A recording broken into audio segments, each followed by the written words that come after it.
കോഴിക്കോട്ട് ബസ്സിടിച്ചു പരിക്കേറ്റ മഹിളാ കോൺഗ്രസ് നേതാവ് മരിച്ചു. മഹിളാ കോൺഗ്രസ് ജില്ലാ ജനറൽ സെക്രട്ടറിയും വടകര നഗരസഭ മുൻ കൗൺസിലറുമായ PK പുഷ്പവല്ലിയാണ് മരിച്ചത്. സലാം മുഹമ്മദ് വിശദാംശങ്ങളും. സലാം, ദുഃഖകരമായൊരു വിവരം. ഈ അപകടം എങ്ങനെയാണ് സംഭവിച്ചത്? എന്താണ് ഉണ്ടായത്?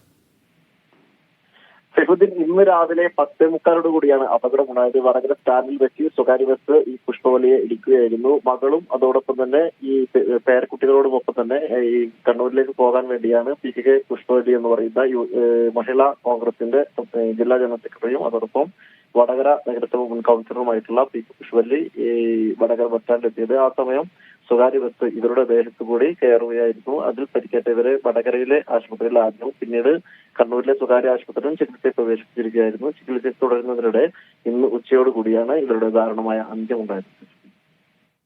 ശരി, സലാം.